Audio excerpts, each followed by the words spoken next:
Hello everyone, देखिए अब NCERT exercise के क्वेश्चंस करेंगे हम motion in a straight line के। तो देखो जो क्वेश्चन है आपका 3.1, इसमें आपको क्या कहता है in which of the following examples of motion can the body be considered approximately a point object. देखो अब कहानी क्या है, पॉइंट ऑब्जेक्ट की है। तो पॉइंट ऑब्जेक्ट मैंने आपको थ्योरी की क्लासेस में आपको बताया हुआ है, जिसको नहीं पता वो जाके देख लिया करो आप थ्योरी के जो मैंने आपको लेक्चर्स दिए हुए हैं, ठीक है। तो देखो यहाँ दोबारा से समझ लेते हैं कि पॉइंट ऑब्जेक्ट होता क्या है। देखो अगर हमारा डिस्टेंस बहुत ज़्यादा लार्ज है एज कंपेयर टू वो ऑब्जेक्ट जो वहाँ पर ट्रैवल कर रहा है, ठीक है, तो वो ऑब्जेक्ट को हम क्या कंसीडर कर लेते हैं, पॉइंट ऑब्जेक्ट कंसीडर कर लेते हैं। जैसे एक एग्जांपल से समझो इसको जरा। देखो यहाँ मैं समझाता हूँ। जैसे मान लो ये ट्रेन है एक, ठीक है, ये ट्रेन है एक, ठीक है, मान लो ये ट्रेन है, इस तरीके से कंसीडर करो। और ये है दिल्ली, ठीक है, और इसको जाना है कहाँ, चेन्नई। क्लियर, चेन्नई जाना है, ठीक। तो ये डिस्टेंस है, मान लो कितना अप्रॉक्सीमेट, मान लो आप ये कितना 4000 किलोमीटर का डिस्टेंस है, ठीक है, जो कि इसको कवर करना है, ठीक। और जो ये ट्रेन है इसका मान लो कितनी लेंथ होगी इसकी, मान लो 400 मीटर की लेंथ है, बहुत ज़्यादा ले ली हमने, फिर भी 400 मीटर की लेंथ है। तो यानी कि 400 डिवाइड बाय 1000 तो कितना बन गया ये हमारे पास, 2 2 2 5 0.4 किलोमीटर का मान लो ये ट्रेन है, ठीक है। तो अब देखो डिस्टेंस कितना लार्ज है और ये कितना छोटा है। तो वैसे भी आप जब कंसीडर करते हो, ठीक है, दिल्ली से मान लो चेन्नई जा रहे हो आप, तो जब हम ट्रेन में बैठे होते हैं, ठीक है, तो मान लो ये इसके अलग अलग कैरिज हैं, डब्बे हैं, ठीक है, इस तरीके से। तो आप इस डब्बे में हो तो आप ये थोड़ी कहोगे कि यहाँ से डिस्टेंस चेन्नई का इसमें ऐड कर दो जी, ये सबसे लास्ट वाला है, ठीक है, ये वाला इसमें ऐड करो 4000 प्लस 0.4 ऐड करो। और यहाँ वाले के लिए जो होगा जब ये पहुँचेगा यहाँ पर तो उसके लिए ये माइनस हो जाएगा 4000 में से। ये तो नहीं चीज़ होती ना। तो यानी कि ये कहानी है क्या कि इस वाले को हम क्या करते हैं, निगलेक्ट करके चलते हैं, यानी कि इसको हम अपना एक पॉइंट ऑब्जेक्ट मान लेते हैं। मान लो पॉइंट ऑब्जेक्ट का मतलब क्या है कि इसकी लेंथ कंसीडर नहीं करते। नॉर्मली ये काम नहीं कि ये ट्रेन है यहाँ से यहाँ चेन्नई तक मूव कर रही है, किसके लिए, ये न्यूमेरिकल पर्पस के लिए हम इस तरीके से कंसीडर करते हैं इसको पॉइंट ऑब्जेक्ट, ताकि इसकी कहानी इसके डिस्टेंस में कोई भी रोल प्ले ना करे, ठीक। अब अगर यही ट्रेन हम कह देते कि एक इस पोल को बताओ क्रॉस करेगी कितने टाइम में, तो अब ये जो ट्रेन है इसकी लेंथ डिपेंड कर रही है, ठीक है ना, ये पोल को कब क्रॉस करिए। अगर छोटी ट्रेन है तो जल्दी टाइम में क्रॉस कर लेगी, अगर लंबी ट्रेन है तो उसे टाइम लगेगा ऐसे क्रॉस करने में, तब इसको पॉइंट ऑब्जेक्ट कंसीडर नहीं कर सकते। तो ये डिफरेंस है, पॉइंट ऑब्जेक्ट कब कंसीडर करना है और कब कंसीडर नहीं करना है। क्लियर है इतनी बात या नहीं बताओ। एक और कहानी होती है इसमें, वो भी अभी बताऊंगा आपको। देखो सबसे पहले हम यहाँ पर देखते हैं क्या कह रहा है। कहते हैं एक रेलवे कैरिज है, यानी कि एक रेल का डब्बा है, moving without jerks between two station. Jerks मतलब क्या है, बिना किसी उछल कूद के वो क्या हो रहा है, 2 स्टेशन पे जा रहा है कॉन्टीन्यूसली, ठीक है।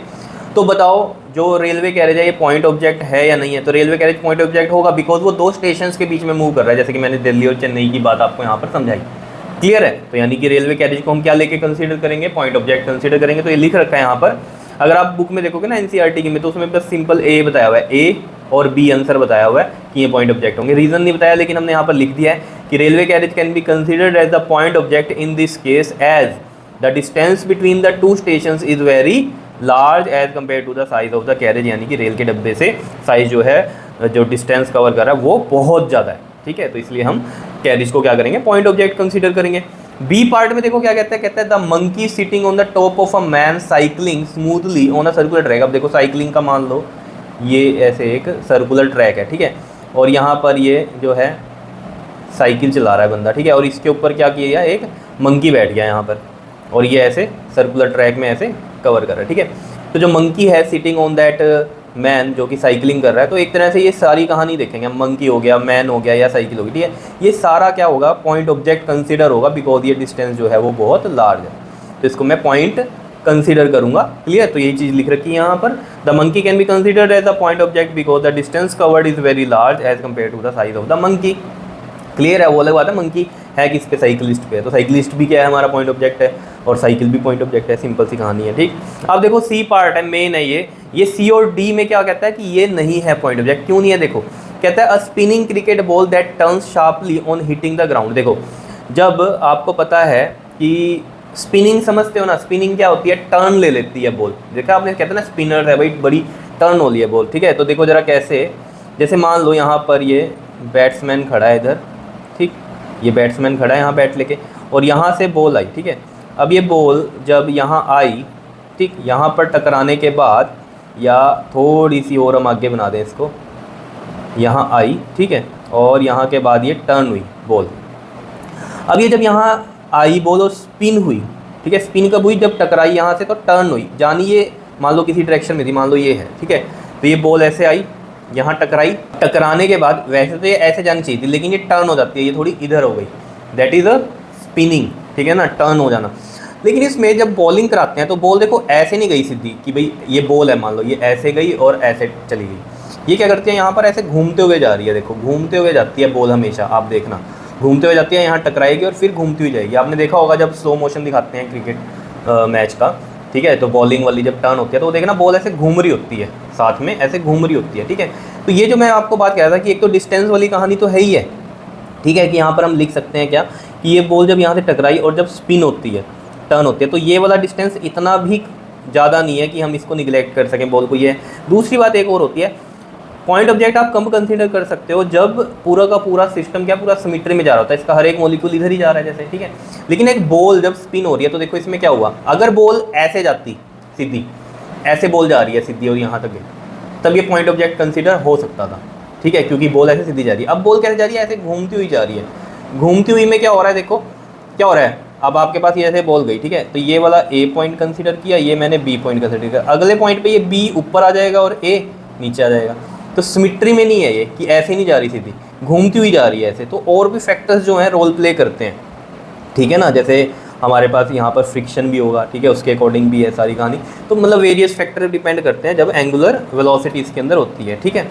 तो यही बात है। तो spinning ball can not be considered as the point object because its size is quite appreciable as compare to the distance through which it turns on hitting the ground. तो यहाँ पर तो हमने डिस्टेंस वाली बात ही लिखी है, लेकिन और भी बात है जो मैंने आपको बताई, कोई भी चीज़ ऐसे घूमती हुई कहीं जा रही है, ठीक है, घूमती हुई जा रही है इस तरीके से, तो वो पॉइंट ऑब्जेक्ट कंसिडर नहीं कर सकते। क्लियर। उसके बाद देखो डी पार्ट में क्या कहता है, कहता है टम्बलिंग बीकर। टम्बलिंग क्या होता है, गिरना, ठीक है, गिरता हुआ बीकर दैट हैज स्लिप्ड हुआ है वो एज ऑफ द टेबल से। एज ऑफ द टेबल से मतलब क्या है, अगर हम यहाँ पर समझें, जैसे ये क्या है, टेबल है एक, ठीक, और यहाँ पर ये बीकर रखा हुआ है, ठीक है, थोड़ा और पास में बना देंगे अगर हम, तो इस तरीके से, तो ये यहाँ से स्लिप हुआ और ऐसे गिरेगा। अब देखो ये जब गिरा तो ये कैसे गिरेगा, इस तरीके से गिरेगा, ठीक है ना, ऐसे। ये चीज़ देख लो, इसकी घूम गई ऐसे गिरती हुई, जब स्लिप होगा तो ये इस तरीके से गिरेगा नीचे, या नहीं।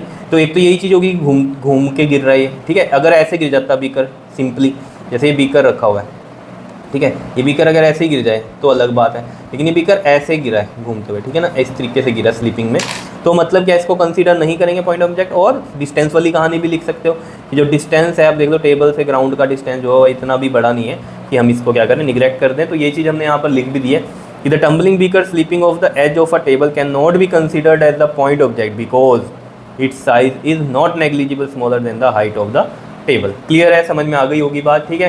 तो बहुत ही इजी चीज़ें हैं, अगर आपको पॉइंट ऑब्जेक्ट की कहानी पता है तो आप ये चीज़ें बता सकते हो। बस इन दो की कहानी है जिसमें ये पता नहीं चलता कि क्यों नहीं है ये पॉइंट ऑब्जेक्ट। तो एक तो डिस्टेंस की कहानी आप लिख सकते हो, दूसरी ये क्या है, घूमते हुए जाती है चीज़, यहाँ पर भी ये घूमते हुए जा रही है, तो बिल्कुल सिमेट्री में नहीं जाती। सिमेट्री मतलब जैसे ट्रेन है पूरी की पूरी ऐसे जा रही है, ठीक है ना। अब बॉल भी अगर मान लो सीधी ऐसे चली जाए तो हम मान सकते हैं इसको पॉइंट ऑब्जेक्ट, लेकिन अब ये घूमती हुई ऐसे यहाँ पर गई और फिर टकरा रही है, स्पिन हो रही है, तो that is a various factor यहाँ पर डिपेंड करेंगे। तो हम बॉल को निगलेक्ट नहीं कर सकते, तो यानी कि इसके साइज़ को हमें कंसीडर करना पड़ेगा। क्लियर है, समझ रहे हो।